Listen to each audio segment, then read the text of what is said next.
Shalom. This week's parasha is Parashat Emor. Today we are going to discuss how ordinary Jew can become like the Kohanim. And by like the Kohanim, I mean closer to God in a strictly ritual sense, and by extension, a spiritual sense. What are Kohanim? Kohanim are defined as the descendants of Aharon who have the proper familial lineage. That means they were not of any they didn't come from any proper marriages or descendants thereof. And their job is to perform the sacrificial service in the temple. That's a strict definition. But besides that, in this week's parasha, we read about how the Kohanim had special mitzvot that distinguished them, made them holier than ordinary Jews. A Jewish person is obligated to perform the commandments. He's also obligated to avoid certain prohibitions.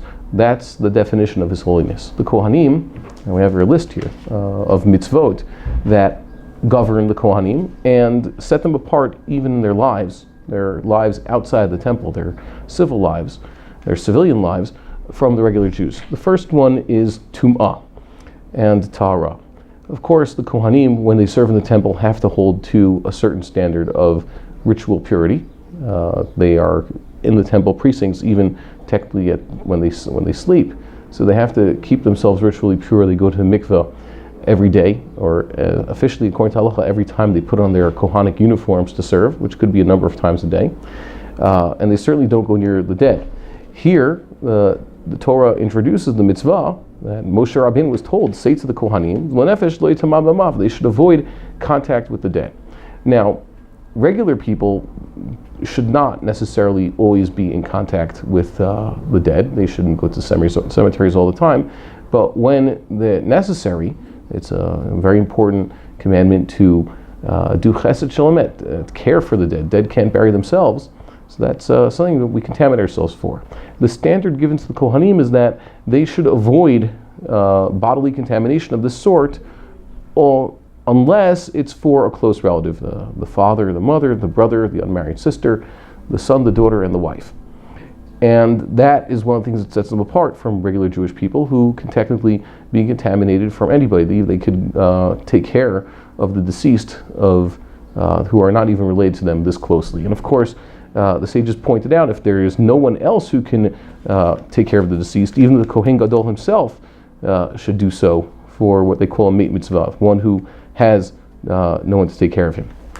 The Torah continues. There's a mitzvah here of lo yikrechu korcha b'rosham uf'at zekanam lo yigalechu. They shouldn't shave bald spots in their head. They should not cut off their payas. And then it says uviv saram lo yisatru saratet. And in their skin, they shouldn't cause any cuttings. There was the Mefarshim point out that normal Jewish people are also forbidden to do this. What was this connected to? Ancient heathen cultures featured this as acts of mourning. The mourner would cut himself. The mourner would shave off parts of his beard. The mourner would cut a bald spot right in the middle of his head where his tefillin go, and other acts. And these things are prohibited for ordinary Jews alike. Here, as the Ibn Ezra points out, the Kohanim are enjoined not to do so, because if they do so and they're in that state where now they look disfigured, they cannot perform the sacrificial service. Continuing, they have rules that govern their marriage. Of course, the Jewish people were sanctified by God. We saw in the last 2 weeks, we're given a list of prohibited relations that sets them apart from the Gentile society. We said then that the first iteration is in order to actually enforce this distinction between the way Egyptian and Canaanite societies ran themselves and the way a Jewish society is supposed to be.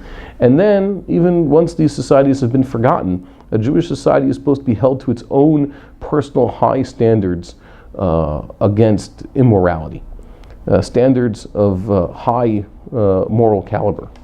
Here, the Kohanim are given additional ones. The Kohanim are not to marry women who are divorcees, or the category of zonot, which is not prostitutes, by the way. The halachic definition is a woman who has had a relationship that was already on the forbidden list, with a man who she was not eligible to marry, and chalalot.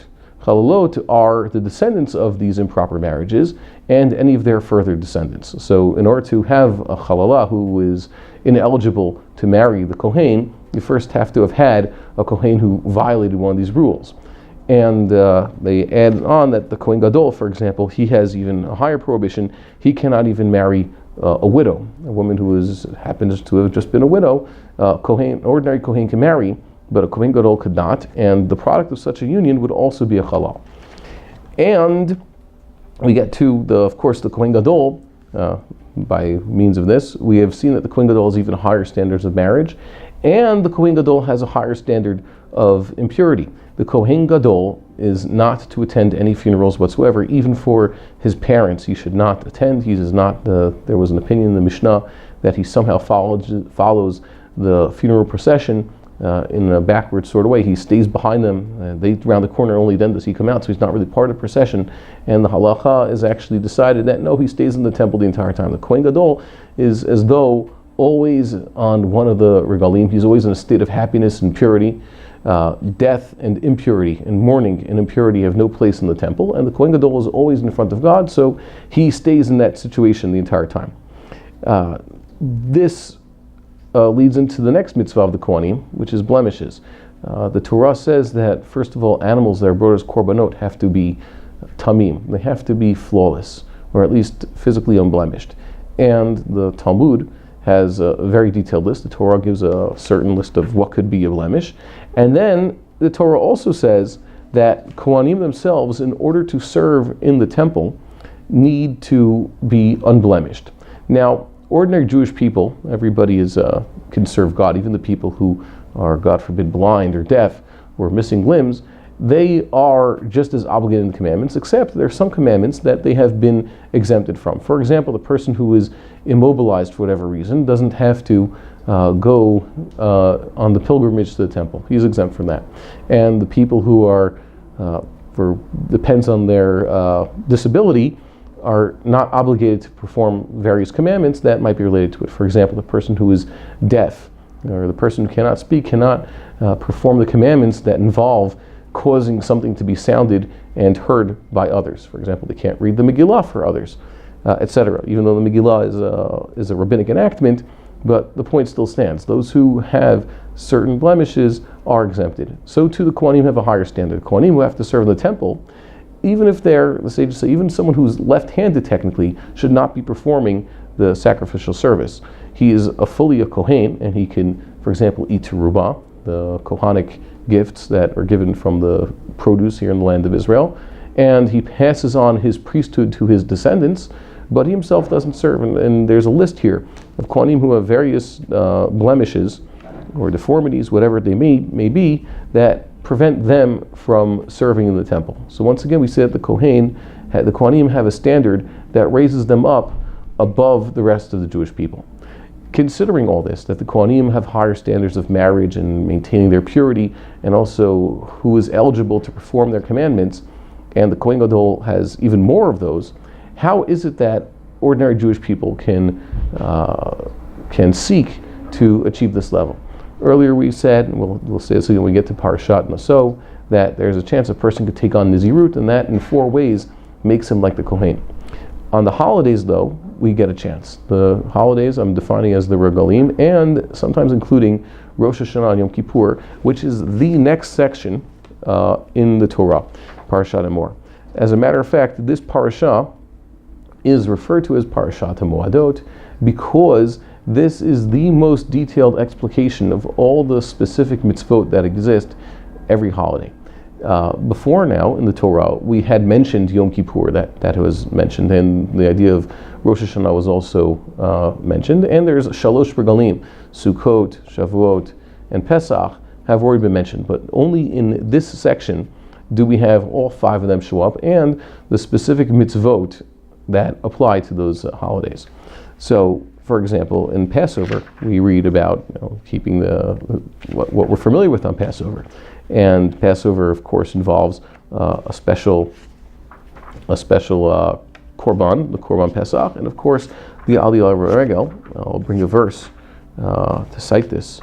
It says over here, what's specific to Passover. He brings it. He says, "Uva chamisha asar yom lachodesh hazeh chag hamatzot l'Hashem, shivat yavim matzot tochelu." The previous verse mentions eating the Korban Pesach. Korban Pesach is on the 14th, and on the 15th there's Chag HaMatzot. And Chag HaMatzot is defined by the fact that, technically speaking, the commandment to eat matzah extends from already the first night all the way to the last day. And then we bring, of course, the counting of the Omer, which connects Shavuot to Pesach. Shavuot is so defined because it is after the counting of the 7 weeks. And when we get to the end of Shavuot, we read about the Shtei HaLechem, the Bikurim, not the personal first fruits that every person brings from his own property, but the communal first fruits, which is a special offering of bread and the lambs. And this involved a sacrifice that was independent of the Korban Musaf for that day, and that was considered the Bikurim. He says, Chametz te'afena bikurim la'Hashem.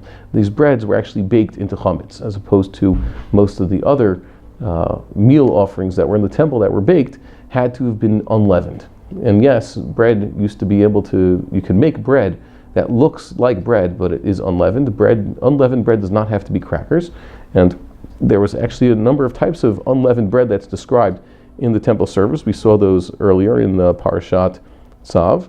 But in this case, it actually has to be leavened bread. How does someone become like a Kohen? In all these holidays, the Jewish person who attends the pilgrimage gets a chance to emulate the Kohanim in a number of ways. First of all, he has to keep himself pure. There is considered a higher standard. It's called chavirut, membership among the sages. Someone who keeps to the personal standards in his home of Tumah and Tahara, especially regarding what he eats, is considered someone in the know, and his family is considered proper, and Kohanim could trust his personal kashrut. During the holidays, there's a commandment to specifically sanctify oneself and purify oneself in the approach of the holiday. That is, if someone had come into contact with the dead, he should purify himself already before the holiday in order to be able to participate in sacrificial functions, in order to show up inside the temple courtyard and eat of the sacrifices within Jerusalem. And that would require a person to basically bring his own personal level of observance of these laws of Tahara to that of the Kohanim. I find this actually quite inspiring, that people should learn that they get the chance to be like the Kohanim. They learn to sanctify themselves and emulate the Kohanim in this respect. This aspect has been preserved in a recent minhag of the Kabbalists, that people go and immerse in the mikveh before Yom Tov. Why? Because you have still an issue. It's going to be Yom Tov. Yom Tov is one of the regalim, and therefore a person should purify himself as this approaches in order to have at least a higher standard for whatever he has to do. Haircuts. There's a person who attends the temple has to cut his hair. It's just like a Kohen has a limit to how much hair he had to have in his head when he goes to serve in the temple. So too, Maimonides brings that there's a standard person who wants to visit in the temple precincts also has to have his hair trimmed short, or at least he has to have it styled nicely. He can't just have a wild haircut. Also, he gets to participate in the eating of the korbanot. And the mitzvot of these days have an emulation aspect. As we saw earlier, everything involving the eating of the Korban Pesach in the private residence the first night of Passover has its parallel to one of the mitzvot that the Kohanim has to do. For example, those who are eating the Korban Pesach have to keep within the confines of the house in which it is eaten, just like the Kohanim who eat of the sacrificial food within the temple have to keep that food within the borders of the temple. And this isn't the place to go into all those details, but that is enough for at this point. So too, in the temple on Shavuot, there is this bikurim bread, which is eaten by the Kohanim, like the lechem panim also. Every week, every Shabbos, the Kohanim would eat the last week's bread. So too, the Jewish person who attends Shavuot brings his own personal bikurim and shares them with the Kohanim. and then is instructed to eat of holy food. And that's the time also, if he has any maaser sheni money, to bring it to the temple and use that to purchase holy food within Jerusalem and eat it there. Then we have, after Shavuot, Rosh Hashanah. On Rosh Hashanah, it turns out that the ritual that the sages bade us to perform in conjunction with the sounding of the shofar, the Malchiot, Zichronot, and Shofrot, is, according to one midrash, the exact parallel of bringing the Bikurim on Shavuot and bringing the water offering on Sukkot and the Omer offering on Pesach. They're parallel, except the sounding of the shofar with the reading of the Malchiot, Zichronot, and Shofarot we do today, even without a temple. That has been done the same way the entire time, to show that this mitzvah is still 100% the way it was done in temple times. Yom Kippur, the Kohen Gadol has the center of the show. It says that a person should afflict himself. The Kohanim, the Kohen Gadol, all the Jewish people are to raise themselves to this high standard of affliction, where they make themselves like malachim. And our own personal rituals also reflect this thing, that we are all trying to confess, just like the Kohen Gadol confesses. And we pray for the restoration of the temple on Yom Kippur. That's the time when everybody becomes a state of absolute holiness. Then finally we get to Sukkot. On Sukkot, as we have seen, we are bidden to reside within the temple, reside within the tabernacle, within this hut that we build, under the schach, and that becomes as though we're under the Shekhinah. We are in the presence of the clouds of glory. And as God willing we'll see in the future, there will be a shiur about this in Sukkot, if it's not already up on the website. When one sits in the sukkah, it is though one is dwelling within his own personal temple. It is a level of godly providence that does not exist throughout the rest of the year. He thereby becomes as though someone who gets to live almost like the Kohen Gadol within the temple and be in God's presence. And indeed there's in Hasidic thought, especially among the Lubavitchers, that therefore one couldn't sleep in the sukkah because of the high holiness that is actually present there. We have thus seen that the mitzvot of the holidays have a transformative effect. It is my sincere wish that this, although we're just reading this on Shabbat, a few holidays, this is considered the Torah reading. Every Sukkot this is read, and every Pesach this is read, the first day of Sukkot, and the diaspora also the second day of Sukkot, and the second day of Passover, wherever people are. This used to be part of the reading on Shavuot, because this is the only place in the Torah where we mention the laws of Sfirat HaOmer leading up to Shavuot in its entirety. This is considered a reading that is apt for all the holidays. There's no time to read it on it's like I said, it's read on all three of the Shalosh Regalim according to one understanding in the Talmud. There's no time to read it on Yom Kippur or on Rosh Hashanah, but apparently this section regarding Yom Kippur was part of the reading. I only say apparently. The Kohen Gadol on Yom Kippur would read from the Torah and from Achrei Mot, where it gives the details of his specific service, but there was more that he read by heart. It says also, for example, you could say that he also had to mention the Maftir, the part where it says the Korban Musaf, is in a different book entirely, and it's not proper when the Kohen Gadol is reading the Torah to then pause in order to wind the Sefer Torah while people are waiting, so he'll just say parts by heart. So this reading is actually appropriate for all the holidays, and there is what to be said about it. Is therefore my wish that we take this lesson that we read this Shabbat, we consider this every time a holiday rolls around. How is this holiday giving me an opportunity to come closer to God, to be more like His chosen servants, the Kohanim? Have a Shabbat Shalom.